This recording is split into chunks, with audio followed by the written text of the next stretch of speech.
Hey, Puck Rocker. It's always interesting when there is breaking news about something that is almost 100 years old. And in this case, the character who is almost 100 years old is Conan the Barbarian, Conan of Samaria. Now, as I say that, there are some of you who are immediately tuning out or maybe even scrolling away.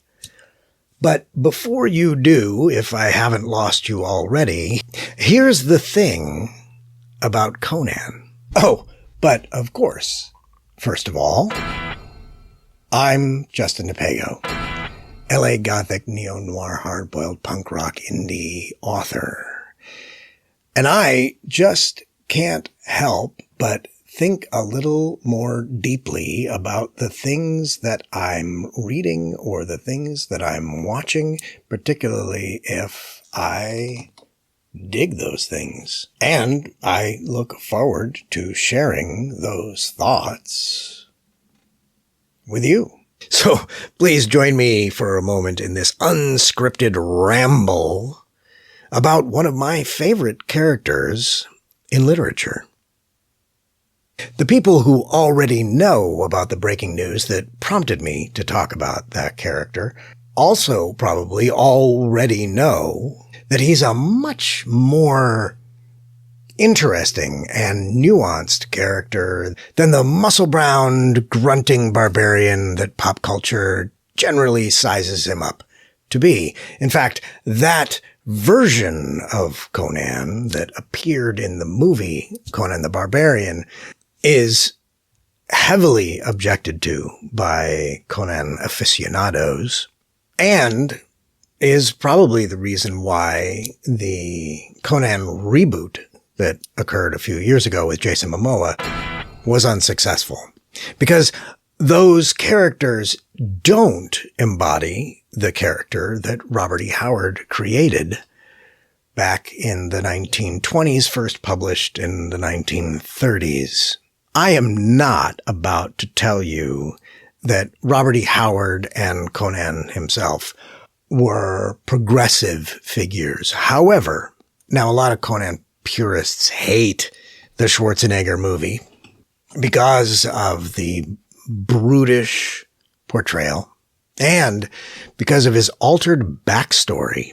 But I think, although I am a fan of the Robert E. Howard stories and the character himself, that movie is a masterful collaboration between a director and an actor. The supporting cast could not possibly be better, and the score by Basil Palladores is perfect. And when I say perfect, I mean it literally. And when I say literally, I mean literally, not literally figuratively. Canonically, Conan is about 15 years old when he makes a name for himself for the first time on a battlefield. And then he's about 17 when he strikes out on his own to become the wandering adventurer that he will be for most of the rest of his life. But to me, that makes the problem with his portrayal in the movies his age. Because one thing that is so important about Conan that we don't get if you're a casual observer of him from only through the lens of pop culture is that he evolves, he learns, he grows and changes. When he strikes out on his own as a teenager, he is kind of a thug. His only goal in life is to be a thief, and that's how he makes his way in the world in his early days as a wanderer. He breaks into places and steals things. He's not a good guy. Or is he? Because Conan lives in an amoral world, and he could be the only moral man in this amoral world. There are lines that he will not cross. He never sexually assaults any of the women that he encounters, and he encounters many women, and there are sexual assaults, implied or otherwise, in the narratives of the stories. He will always intervene in such a situation. He's also not the xenophobic white supremacist trope that can so often appear in fantasy stories.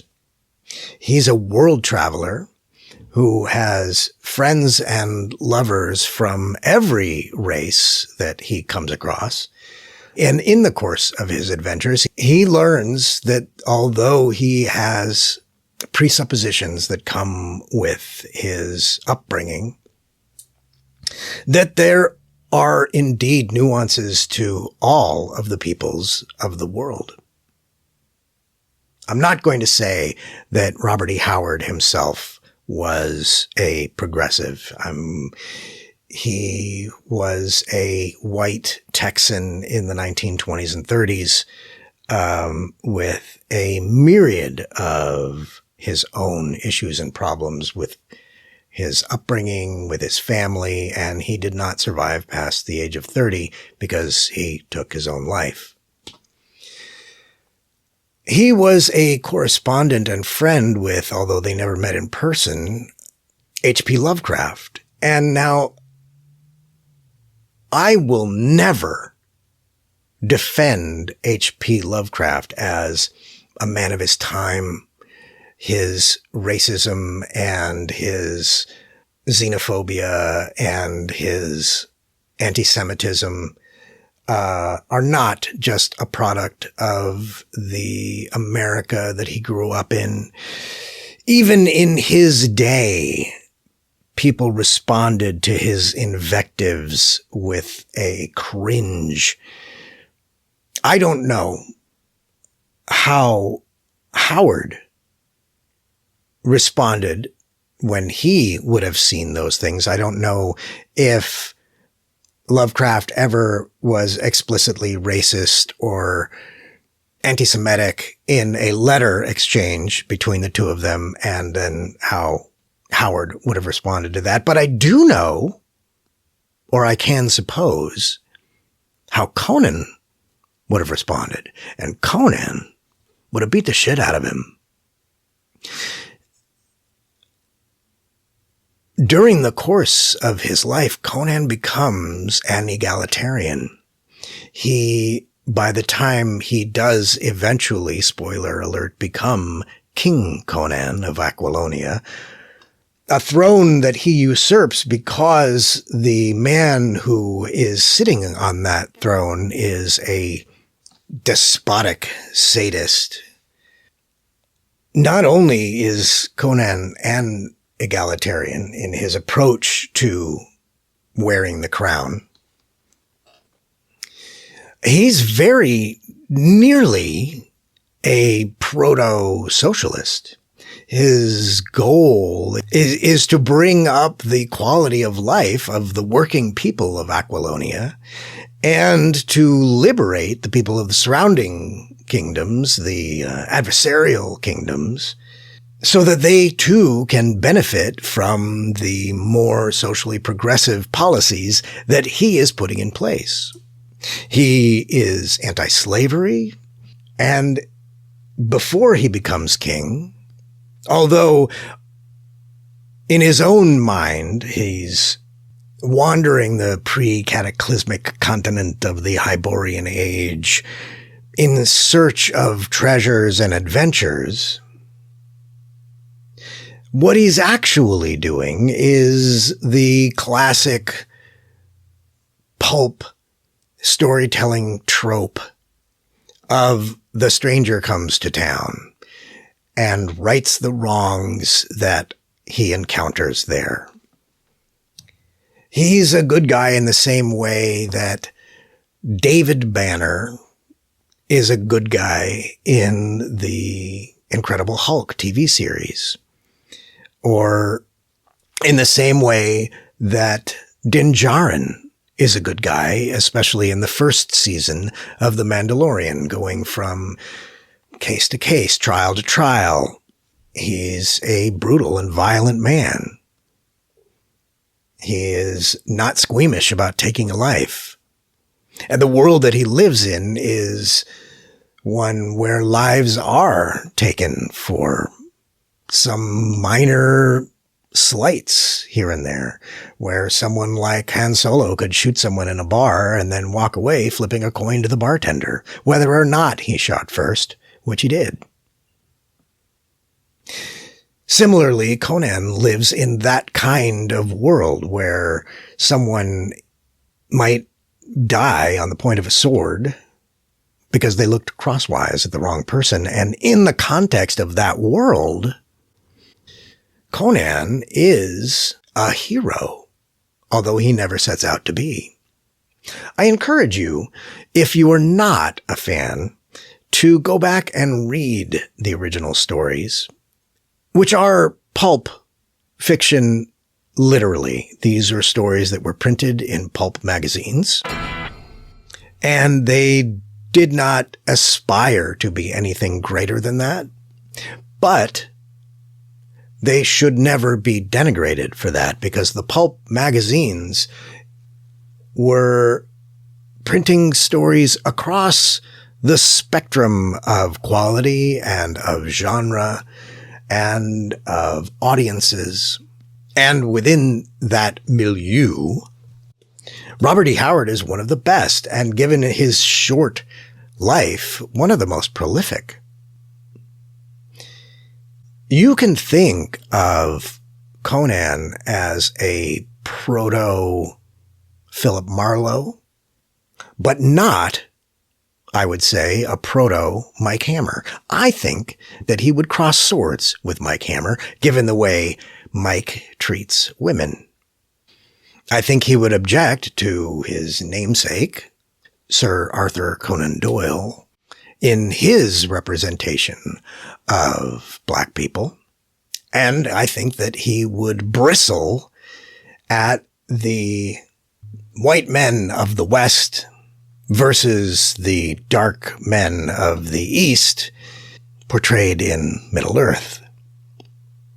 The news that has broken about Conan is that Genndy Tartakovsky has begun development of a no-holds-barred animated Conan series. And it'll be based on the Robert E. Howard story, Queen of the Black Coast, wherein Conan meets the first woman who he truly loves, not the only one.